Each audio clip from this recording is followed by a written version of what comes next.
L'essere totalmente indignati, spaventati e compromessi è normale. Sì, hai sentito bene, è normale, perché il popolo di un paese governato dalla corruzione, dall'avarizia, dai banchieri globalisti europeisti non può che trovarsi in questa situazione. Un popolo che non ha il benché minimo potere decisionale sulla politica interna che si svolge nel suo paese è un popolo soggiogato e comandato. Un paese in cui non c'è giustizia sociale, la libertà non vale niente, e ha ragione chi scrive online che ci sono persone che ostentano la propria libertà non capendo che in realtà l'hanno persa. Un altro che mi piace tanto è Omega Click, che saluto. I maggiori azionisti di Moody's sono BlackRock, State Street e Vanguard, e i maggiori azionisti di Standard & Poor's sono sempre loro, BlackRock, Vanguard e State Street. Cioè io ti sto dicendo chi controlla il mondo, ok? Mi è arrivato il libro di Omega Click, ragazzi, il secondo volume, contatto avvenuto. Ciao Omega grande, grazie! Il laptop in questione, cari signori, conteneva email la cui autenticità è stata successivamente verificata dal Washington Post nel 2022. I dati mostravano quello che il New York Post ha definito un incontro tra Joe Biden, no Hunter Biden, Joe Biden e Vadim Pozharsky, un consulente di Burisma nel 2015. La Raytheon, più e più volte presa di mira anche da Wikileaks, è una multinazionale miliardaria che si occupa di ricerca, sviluppa e produce prodotti ad elevata innovazione tecnologica in ambito aerospaziale e militare, ed è uno dei 3 più grandi produttori di armi al mondo. Si occupa della creazione di motori aerospaziali, avionica, cyber security, crea e distribuisce missili in tutto il mondo ed elabora i sistemi di difesa aerea per gli Stati Uniti. Ha qualcosa come 195.000 dipendenti in tutto il mondo e i suoi maggiori azionisti sono Vanguard, BlackRock e State Street. La Northrop Grumman, così come la Lockheed Martin e la Raytheon, per molti non avrà assolutamente bisogno di presentazioni, ma comunque è la multinazionale delle armi statunitense che ha inventato e venduto al governo gli F-4 Tomcat, il B-2 Spirit, hanno inventato gli UAV, sono attivi nella produzione di armi a bordo delle navi da guerra statunitensi, sistemi di guerra elettronica, cioè c'è bisogno che continuo. I maggiori investitori di Northrop Grumman sono BlackRock, Vanguard e State Street. Vabbè, comunque Omega Click parla di, come si può dire? La goccia che ha fatto traboccare il vaso è arrivata quando il presidente della Commissione europea Ursula von der Leyen ha detto di voler estromettere dal sistema SWIFT 8 banche russe, ieri in data 27 febbraio 2022.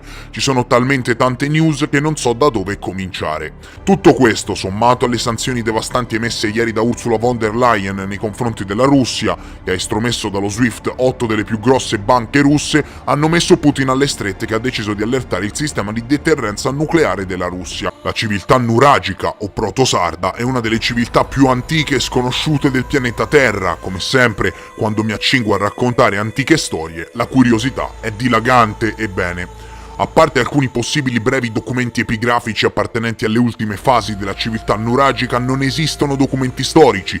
Per troppo tempo l'argomento è stato demonizzato e chi lo affrontava deriso o emarginato. Per troppo tempo avete pensato erroneamente di avere ragione.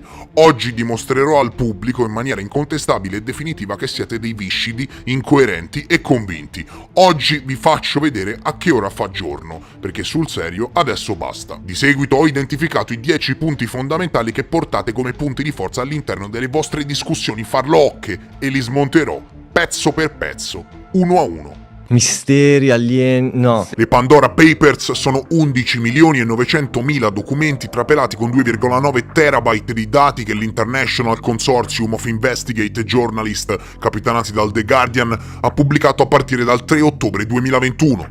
Ora, qui entriamo in una branca del sapere piuttosto riservata, in argomentazioni che vengono assolutamente messe da parte e di cui nessuno, e dico nessuno, ti parla. Parliamo di cose alquanto pericolose.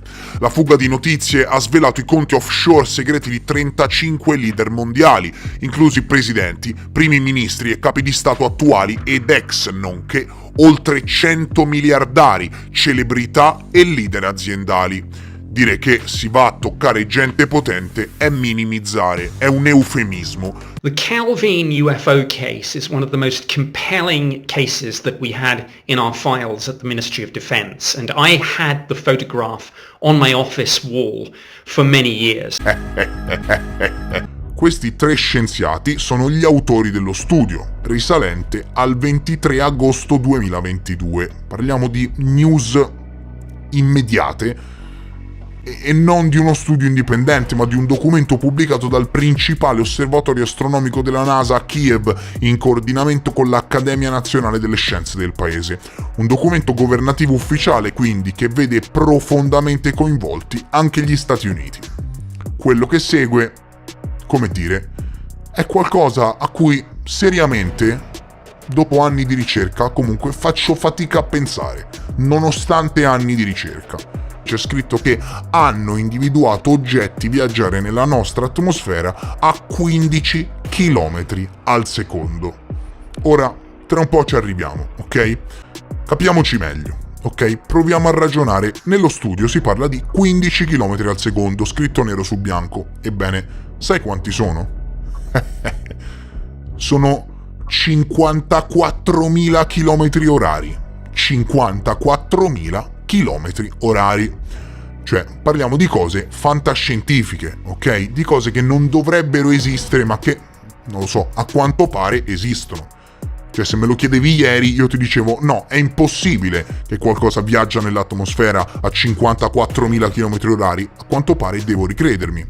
Ti assicuro che nessuno al mondo ha la tecnologia per accelerare nell'atmosfera una massa a 54.000 km orari. Chiedi a chi vuoi, Chiedi anche ai debunkers, ti risponderanno allo stesso modo. Immagina l'universo come un'autostrada, ok? Ebbene, tu sei in coda ad altre macchine che vanno più o meno alla tua stessa velocità e quindi diciamo che ti trovi in uno stato di quiete, no? C'è chi sorpassa, chi viene sorpassato, chi va più piano, chi va più lento e chi è incolonnato.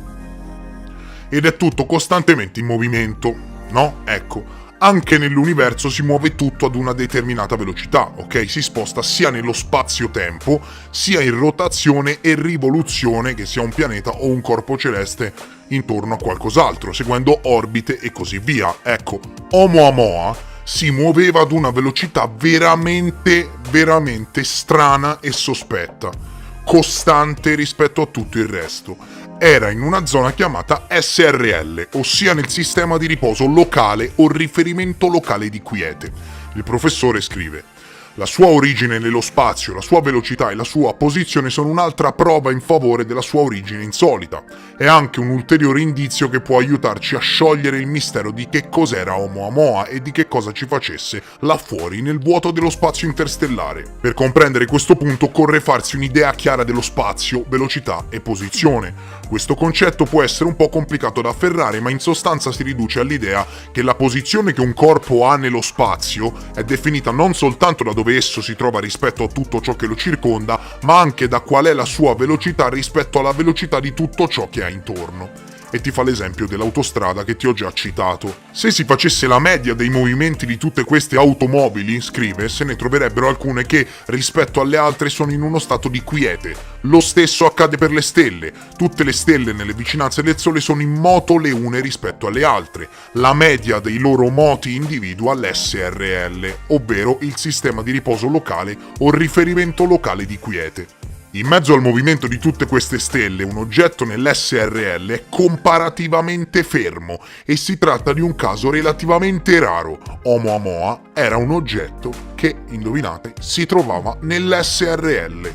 Il libro, signori, è finalmente uscito, il mio primo libro, cari amici, non ci posso ancora credere, non mi sembra vero. Un pezzo veramente epico del mio percorso, finalmente concluso. Un sogno, letteralmente un sogno che si realizza. Poter toccare e sfogliare il mio libro è qualcosa di fantastico. L'esistenza del sistema Perimeter, tenuta segreta per anni, è stata rivelata solo dopo la caduta dell'Unione Sovietica nel 1993. È una forma di intelligenza artificiale che valuta una moltitudine di fattori diversi relativi ad un attacco nucleare sulla base di informazioni ricevute da stazioni radar, satelliti, attività sismica, radioattività, pressione, eccetera. Durante un'intervista nel 2001 2011 il comandante delle forze militari russe Sergei Karakev ha confermato che Perimeter era ancora in funzione. Con il suo complesso monumentale di edifici e la sua posizione a più di 3.800 metri sul livello del mare, Tiwanaku è uno dei siti archeologici più spettacolari del Sud America. Città precolombiana delle Ande meridionali, fu per secoli capitale di un vasto e potente impero che doveva il suo primato all'uso di materiali e tecniche innovative per migliorare la produzione agricola, accrescendo così il proprio potere economico. Fu proprio da Tiwanaku che si diffuse l'omonima cultura, raggiungendo il suo apice tra il 500 e il 900 d.C., anche se le origini della città sono molto più antiche. La scoperta del 1922 di Howard Carter della tomba quasi intatta di Tutankhamon ricevette al tempo una copertura mediatica mondiale, suscitando un rinnovato interesse pubblico per l'antico Egitto. All'epoca la scoperta della tomba di Tutankhamon risvegliò la passione degli studiosi per l'antico Egitto, del quale la maschera funeraria dello stesso faraone, conservata nel museo egizio, rimane il simbolo più popolare. Esibizioni di reperti provenienti dalla sua tomba hanno compiuto negli anni il giro del mondo, sono stati rubati, contrabbandati, nascosti, esposti, studiati e in questo modo dal 1922 il faraone Tutankhamon, figlio di Akhenaton, divenne il simbolo moderno dell'antica cultura egizia. Tutankhamon, ovvero l'immagine vivente di Amon, è nella titolatura regale il nome del re preceduto dall'epiteto Sa-Ra, ovvero figlio di Ra, e difatti non è un segreto che le discendenze faraoniche derivino, a detta loro, direttamente dagli dei vigilanti, dalle antiche divinità scese dal cielo che imposero ai primi faraoni di protrarre gli imperi solo tramite legami stretti di sangue. Il dottor Thomas Zurbuchen, udite udite, è il secondo in comando alla NASA. È l'amministratore associato della NASA per la Science Mission Directorate dell'Agenzia Aerospaziale e le slide in PowerPoint che vedremo tra poco sono state presentate da lui durante una riunione congiunta tenutasi agli inizi di giugno 2022 presso il National Academy of Science, e la sua presentazione, chiamata Aggiornamento e discussione con la direzione della missione scientifica della NASA, oltre alle diapositive sul James Webb Space Telescope, oltre a varie diapositive incentrate ad approfondire determinate tematiche spaziali di interesse per le missioni scientifiche NASA, incredibilmente, e ripeto incredibilmente, come se in effetti fosse tutto strettamente correlato alle tematiche spaziali, il dottor Thomas Zurbuchen ha presentato anche un'intera serie di slide in PowerPoint che parlano di UFO. Ebbene sì, Antartide, il posto più a sud del pianeta Terra, una landa desolata di ghiaccio e misteri. Un posto che affascina l'essere umano sin da quando Marino di Tiro, il geografo greco, nel II secolo d.C. coniò il termine. Quella che una volta veniva chiamata Terra Australis è un luogo talmente interessante dal punto di vista scientifico che ogni paese, ogni nazione di ogni epoca vi si sono recati. Attualmente è sito di esperimenti governativi, di test, no-fly zone che si estendono per centinaia di chilometri e storie di interesse che in questa nuova serie di 5 episodi mi impegnerò a raccontarti. Come la maggior parte delle religioni antiche, come la stessa religione ebraica che, come abbiamo detto, si ispirò a quella cananea, anche i culti dei cananei erano disposti in una gerarchia piramidale a 4 livelli. Esiste un gran numero di divinità cananee che nel corso degli anni ne ispirarono altre. Lo stesso Baal, demone biblico, secondo le antiche religioni semitiche era il dio della tempesta e risultava essere una delle divinità principali fra i cananei. Quindi, sì, i cananei avevano come principali divinità dei demoni biblici. Rassicurante, non è vero? Baal era corrispondente al dio Enlil fra i Sumeri, che diede vita alla discendenza enlillita. La mitologia mesopotamica e le religioni semitiche che precedettero e ispirarono quella ebraica sono molto raffinate e oscure, inclusi gli effetti fisiologici avversi relativi ai fenomeni aerei non identificati. E mentre il casato dei Rothschild finanziava tutte le guerre del mondo e prestava soldi addirittura ai padri fondatori degli Stati Uniti, le banche europee cominciavano a privatizzarsi e ad avere un'influenza internazionale anche nel nuovo continente. e se il potere europeo, che tuttora muove le fila del mondo, va ricercato in tempi remoti in un agglomerato di casati reali e potere ecclesiastico, è importante sottolineare che nel 751 i vescovi fecero in modo di deporre la dinastia merovingia e inaugurarono una nuova tradizione secondo la quale i re della successione carolingia, ossia quella di Carlo Magno, avrebbero dovuto essere prima approvati e poi incoronati dal Papa. Come rileva Massimo Introvigne, il sociologo italiano fondatore e direttore del Centro di Studi sulle Nuove Religioni, nel terzo millennio qualche centinaio di persone nel mondo fa, in effetti, parte di un nuovo ordine degli Illuminati, vagamente ispirato all'ordine degli Illuminati di Baviera del 1700, che già a suo tempo deviava i concetti della libera muratoria sulla quale si basa la massoneria, e meglio ricondotti al risveglio degli Illuminati a metà del 1800. Ecco, come sottolinea Introvigne, in effetti qualche centinaio di persone nel mondo fa parte di un grande ordine degli Illuminati. Legata alla Lucis Trust c'è anche la Scuola Arcana, che testualmente dal sito ufficiale della Lucis Trust fornisce la formazione per il discepolato della nuova era. I principi della saggezza eterna sono presentati attraverso la meditazione esoterica, lo studio e il servizio come uno stile di vita da perseguire. In una progressione di pericolosità inaudita arriviamo al Bohemian Club, che si riunisce al Bohemian Grove, ossia in un campeggio privato ubicato in California, dove a metà del mese di luglio di ogni anno vi ospita gli uomini più ricchi e potenti del pianeta. E no, anche questa non è una leggenda. Il Bohemian Grove viene utilizzato come ritrovo per queste persone sin dal 1800 ed è noto per aver ospitato anche un incontro tra alcuni esponenti di punta del progetto Manhattan, che creò la prima bomba atomica, nonché per gli spettacoli ricchi di riferimenti rituali che vengono organizzati. Quelle che state guardando sono le immagini originali del rito a cui parteciparono centinaia di persone disposte con delle fiaccole in modo ordinato di fronte alla statua del presunto gufo. È venuto fuori che la cerimonia è ricca di antichi riferimenti luciferini, babilonesi e cananei. Lo stesso giornalista riferisce, dopo esserci stato, che inoltre la statua che i Bohemians riferiscono rappresenti un gufo, in realtà rappresenterebbe il dio Moloch, che è il nome sia di un dio sia di un particolare sacrificio riferito al fuoco. Quella che state guardando è una foto originale della Cremation of Care ripresa da alcuni giornalisti infiltrati durante gli anni 90 ed è terrificante, signori, terrificante. Esodo 21-20-21, per la legge di Dio, se uno bastona il suo schiavo o la sua schiava fino a farli morire sotto i colpi, il padrone deve essere punito, ma se sopravvivono un giorno o due non sarà punito perché sono denaro suo. È venuto nuovamente fuori da fonti governative che gli UFO spesso sono tecnologie dirompenti estere che invadono lo spazio aereo di un determinato paese per mettere in piedi azioni di spionaggio. Voglio dire, ok, perché no? Perché non potrebbe essere una delle risposte? Potrebbe, no? Potrebbe, sì, c'è un piccolo problema.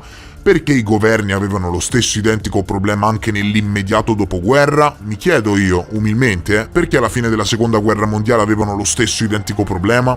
Quello che state guardando parlare, per esempio, è il generale Sanford che il 31 luglio 1952 fece una dichiarazione in merito ai famigerati dischi volanti, chiarendo che il governo stava cercando spiegazioni.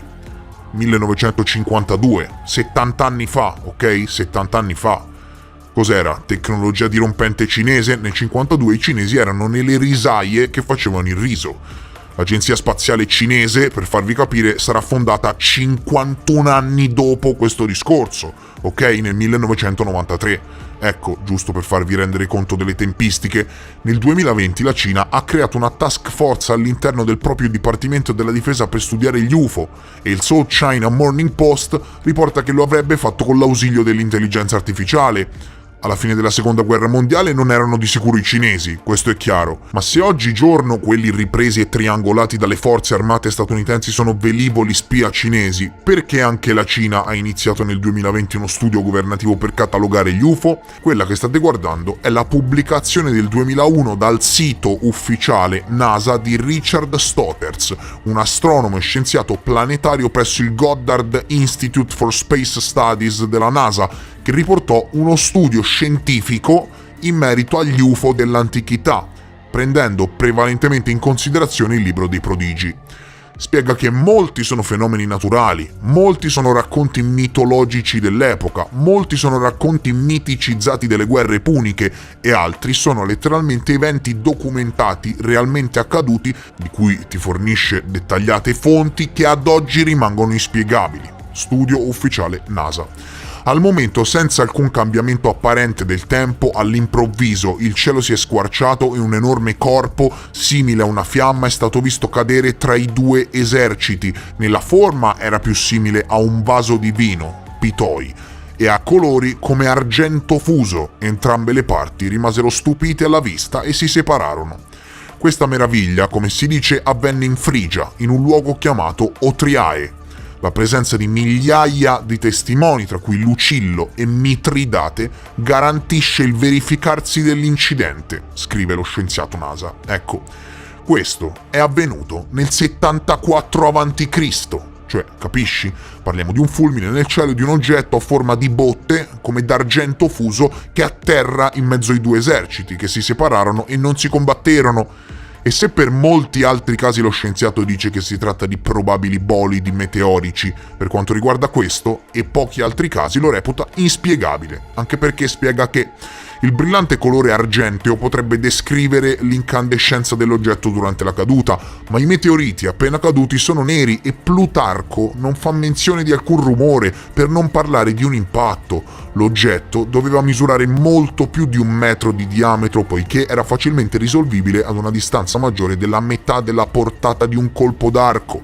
Se fosse rimasto a terra, un meteorite di tali dimensioni sarebbe senza dubbio diventato oggetto di culto in Frigia, con la sua lunga tradizione di culto dei meteoriti. Tuttavia, i documenti storici successivi relativi ai meteoriti frigi tacciono al riguardo.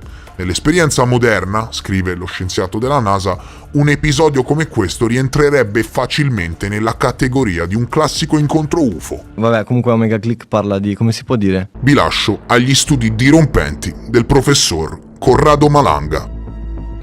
Invece, nella seconda parte, guardo solamente come i punti si muovono. Sono qui oggi per presentarvi Contatto Avvenuto, storia di una casistica ricorrente. Volevo ringraziarvi perché è uscito a mezzanotte e in 3 ore è diventato subito best seller delle sue categorie, occulto e astronomia. Leggete un po' qui cosa scriveva il generale Belus nel 2009 in Gazzetta Ufficiale del Dipartimento della Difesa russo, sito ufficiale, Non c'è dubbio che man mano che le scienze naturali si sviluppano e compaiono scoperte fondamentali, in esse appariranno idee fondamentalmente nuove sulla base delle quali è possibile creare nuovi tipi di armi.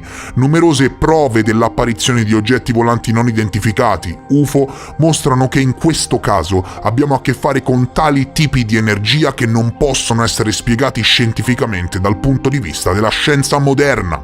Allo stesso tempo, non è escluso che con l'accelerazione del progresso scientifico e tecnologico l'umanità possa gradualmente padroneggiare questi tipi di energia che, a loro volta, possono essere utilizzati per scopi militari. Quando gli archeologi le datarono al carbonio 14, fu chiaro che le 4 aree non furono costruite nello stesso periodo. Una struttura, la più antica, risale a circa 11.600 anni fa e la più recente è stata costruita circa 10.500 anni fa. Invece di ammodernare gli edifici che avevano già, continuavano a costruire nuove aree con allineamenti diversi e nel corso di 1100 anni ruotavano leggermente ogni volta l'allineamento. Cosa stavano seguendo? Ora, il punto esatto in cui sorgono le stelle nel corso di migliaia di anni risulta essere mutevole, ok? Grazie alle oscillazioni terrestri e all'inclinazione dell'asse terrestre, il punto di allineamento con le stelle cambia. Ecco, utilizzando i supercomputer che ricrearono il cielo di 11.000 anni fa e la direzione dell'allineamento di Göbekli Tepe, non dei blocchi ma dei 4 siti stessi, è venuto alla luce che puntavano nella direzione della stella Sirio. C'era una base di nuvole sopra a 10.000 piedi e uno strato di nubi sotto, ma la visibilità orizzontale era illimitata. L'elicottero della Marina cilena stava volando a circa 240 km/h quando qualcosa di tremendo, a parer mio, venne captato dalla telecamera FLIR dell'aeronautica cilena. È stato un grandissimo anno, che dire, per me è stato l'anno più produttivo di sempre. Ho collaborato con Nick Pope per quanto riguarda l'approfondimento sul caso Calvin, ho collaborato con Malanga, ho pubblicato 2 libri, cioè ci pensi, neanche me ne sono accorto di averli pubblicati in un anno, e in effetti The Black Book è stato pubblicato ad aprile 2022 e Contatto avvenuto a dicembre dello stesso anno. Tutti e 2 bestseller Amazon, tra l'altro. Ho realizzato qualcosa come 156 video, ho realizzato 11.348.000 visualizzazioni negli ultimi 365 giorni, ho realizzato 1.981.046 ore di visualizzazione totale sul canale, che equivalgono a 228 anni, cioè ti rendi conto, in un anno avete guardato l'equivalente di 228 anni di tempo di visualizzazione totale di video sul canale.